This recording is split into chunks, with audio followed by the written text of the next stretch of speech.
What is up YouTube? This is AVAULT here, back again today with you guys another new Speed Duel deck profile video. Now for you guys who have seen the legendary Fisherman / Daedalus deck versus the Amazon's Harpy Tribal Synergy deck the other day, here is the deck profile and the deck that I used in that Speed Duel match as promised. And right here, let's just get right into it. So before we get into our deck profile, we're gonna use our do our usual card sleeve review right here. We've got really exciting new water attribute sleeves that I got recently, just to really match up this entire water deck, honestly. And it just matches so well with Mako Tsunami and the whole water deck right here, and just really neat. I love it. Actually, Konami released it, all 6 different types of attribute sleeves from the OCG, which is really cool. Really hope we get that in the TCG, but we get rarely any sleeves for TCG, but just might as well thought I'll share with you guys right here. But anyways, let's get into the skill right off. So Catch of the Day is the key skill right here. Since we're playing Legendary Fisherman, it's just really powerful when it combos off as well. And right here basically is, if you control Legendary Fisherman, you can activate Umi directly from your deck or graveyard. And this is really good. As I mentioned, you basically only need to play one Umi and you get access to it all the times as long as you have Legendary Fisherman. Once per turn, when the Legendary Fisherman you control destroys a monster by battle or inflicts battle damage to your opponent, you can special summon one level 4 or lower water monster from your deck or graveyard in defense position. I would really prefer it if it allows us to be in attack position, but I can see how overwhelming and powerful it can potentially be. But I feel like it's okay, because if you still can bring it into attack position, you can actually do potential OTKs, and I don't think it will be way too overpowered, honestly. I think the skill would be nicely altered if we're allowed to summon in attack position, but I do understand, because if we do that, they want us to put it into defense, so that we don't want to basically be too overpowering at all. But honestly, I don't think it will at all. It's actually a really cool skill, and being able to bring back from your graveyard or from directly from your deck with either option is just really great, you know, really suitable for many situations, and makes it very versatile. And this skill can have potential, honestly, I think. So anyways, let's get into our monsters. We are playing the Legendary Fisherman's 2s right here. We don't play Legendary Fisherman Legendary Fisherman 1. I don't think it's even called 1, but we don't play the original one anymore. Its effect is not that great. It's just very classic, cool. But this is like the retrained version, Legendary Fisherman 2, which I think is just far more better, with a much better effect overall. So this card becomes the Legendary Fisherman while on the field or in the graveyard. So basically it works with Catch of the Day because it's treated as equivalently as Legendary Fisherman. And while Umi is on the field, this card is unaffected by other monsters' effects, which is really good. And if this face-up card is destroyed by battle or leaves the field because of an opponent's card effect, or while your opponent controls it, you can basically add one level 7 water monster from your deck to your hand, which is also a really great card. And it does lead us to be playing one Levier Dragon Daedalus right here because of that. So right here I decided to play 3 is because we really want to turbo out this card as fast and as quick as possible. We want to see this card basically as soon as possible to get our Catch of the Day going along with our Umi, and we don't want to waste any time. So that's the reason why I play 3. I realized playing 2 is not too bad at all as well, but it is a lot slower, and you don't get to see your full combo potential as much as you guys saw from the Speed Duel match. And we do play one Levier Dragon Daedalus because it's just still a really powerful card in wiping the field. There is Umi and everything, but you know, you can run into a situation where you get so bricked with all these cards right here, as you guys probably also saw in the second match of that Speed Duel match the other day. We did end up breaking in the second duel right here, but it doesn't happen that often, which I actually quite like. Next, we do play 2 High Tide Gyojins, just basically a standard water monster in this deck. Once again, if you guys don't want to play 3 Legendary Fisherman 2s, which is too many, and want to play with 2 instead, you can take one out and add back 1 High Tide Gyojin instead.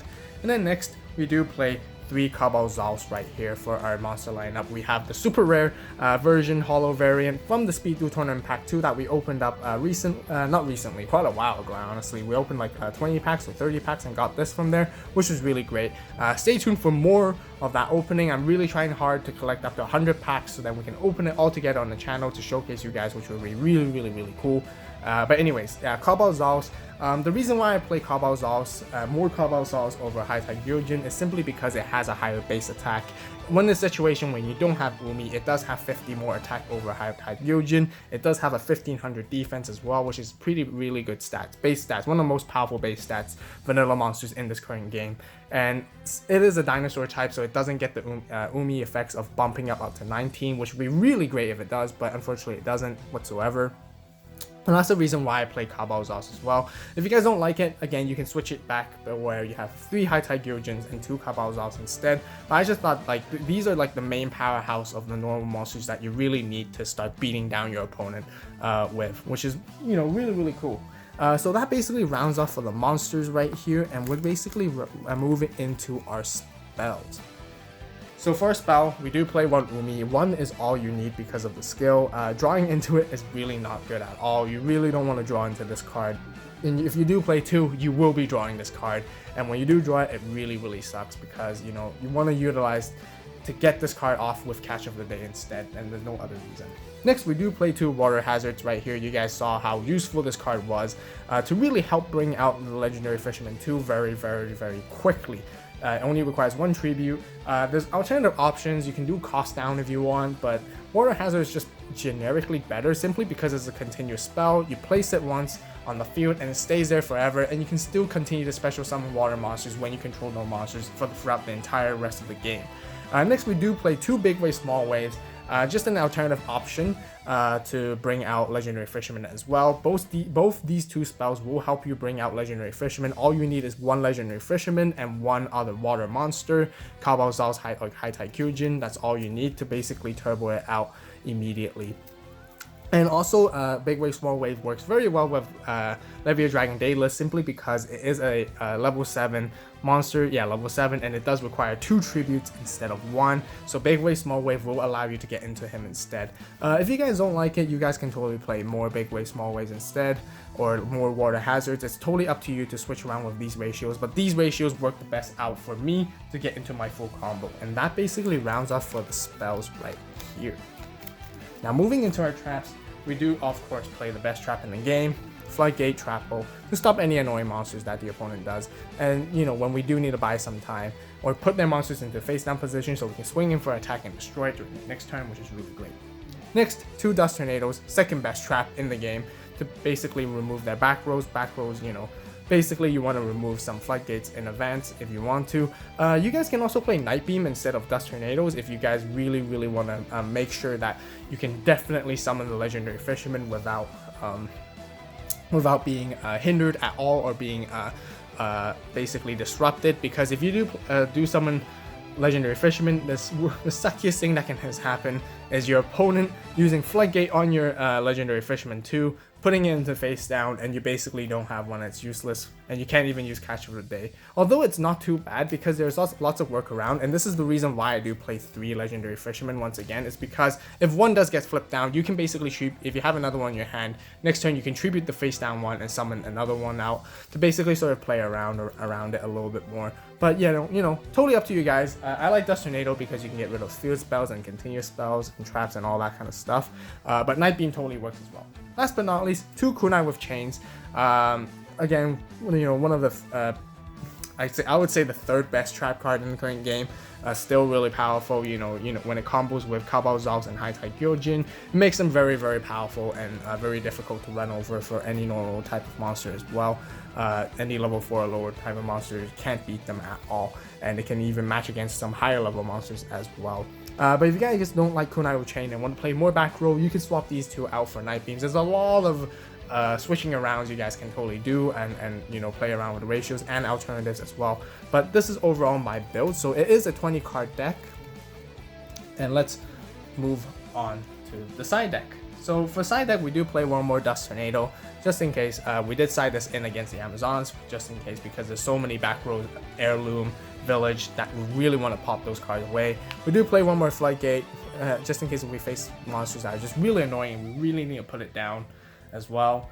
We do play 1 Sealing Ceremony of Sueton, which is basically the water archetype card that counters the zombie decks. If you do run into a zombie deck, this card can be pretty decent. You can basically pitch off your water monsters and banish their zombie monsters, and they can't recur them back at all anymore.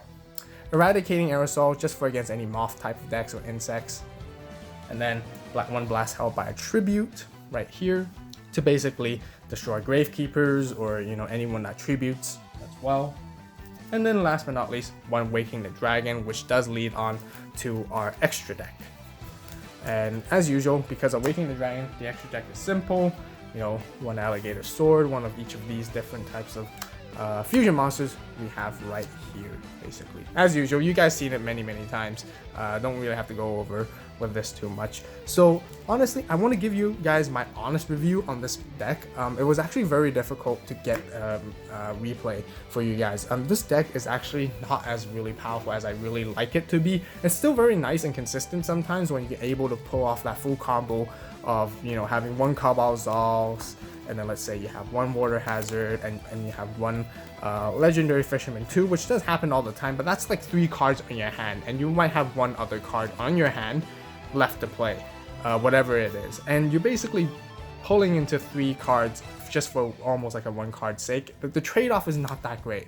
So you do use Water Hazard, special summon Cabal Zals, tribute it, and you got your Legendary Fisherman, and then immediately get to bring out your Umi from your deck, which is really great. You basically got your full combo right here, and when you start attacking, you can basically bring back your Cabal Zals with a Catch of Days effect, or bring back High Tide Gyojin, whatever you tributed at that point, which is really cool. I really like that aspect, as you guys can see in the first duel. But now that you use all your resources, it's very easy for your opponent just to ruin up your entire resource, and now you're basically left with nothing.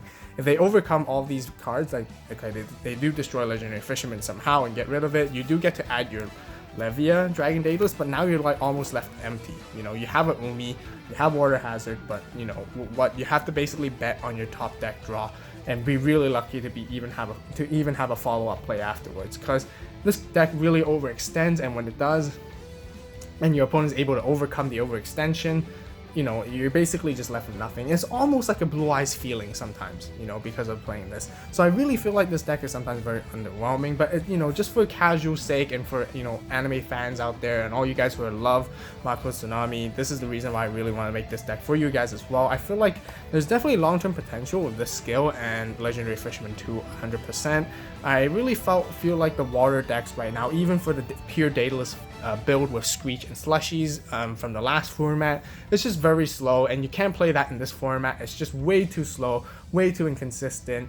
The time when you bring out Levia Dragon Daedalus, your opponent has probably got your life points down to 0. Right now I really feel like the water decks are just kind of out of the place. It's just, we need some better cards that are even more cards to really bump it up to make it even better. This deck is nowhere near highly competitive, nowhere near tier 2 or 1 at all. I would say it's at most going to be tier 3 somehow, but not even in a tier list. So it's really for casual play, just so you guys know and understand. So I really want to give you guys my honest review, and I really hope that there'll be more cards that comes out for support Mako Tsunami. I know that like in Duelings before, Sea Stealth Attack was really good, so maybe they could add that in to help this deck out, something to really just make this deck thrive and become viable.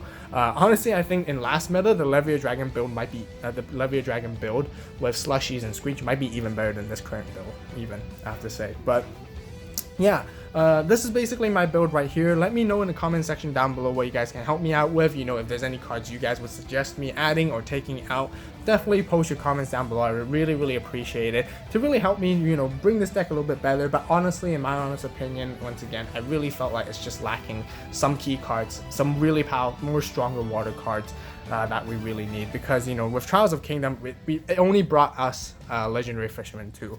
I mean, there's Mario Kutai, but Mario Kutai was meh. There was Crazy Fish, but that was also meh. It's just another, why play that when you can play High Tide Gyojin instead? And Mario Kutai has an okay effect which stops spells, but it doesn't have a really good stats and there's not enough powerful water monsters overall. But yeah, anyways, I hope you guys enjoyed this deck profile. Be sure to play test and see what you guys can build with it. Use my deck as your own resource, as a base resource to build into your decks. And yeah, thank you guys so much for watching. As always, you guys, if you do enjoy the video, be sure to hit that like button. Be sure to subscribe to the AVAULT channel for more Speed Duel content. We're getting closer and closer to May, so I'm really excited to open that starter decks that are coming out. And at the same time, I am a little bit worried because I don't know what other new sets are coming, but be sure to stay tuned for those new sets, and we will be opening on the channel. We'll be doing much more deck profiles, much more Speed Duel videos on the channel once that set hits as well. So be sure to stay tuned, click that notification bell so you guys don't miss out. And I would really appreciate it if you guys could share my channel and these videos with your friends, or anyone who plays Speed Duel, or family or siblings who plays Speed Duels with you guys as well, to really have them check out the channel. And as always, thank you guys so much for watching. You guys have a great day, great night, wherever you are. And this is AVAULT signing out.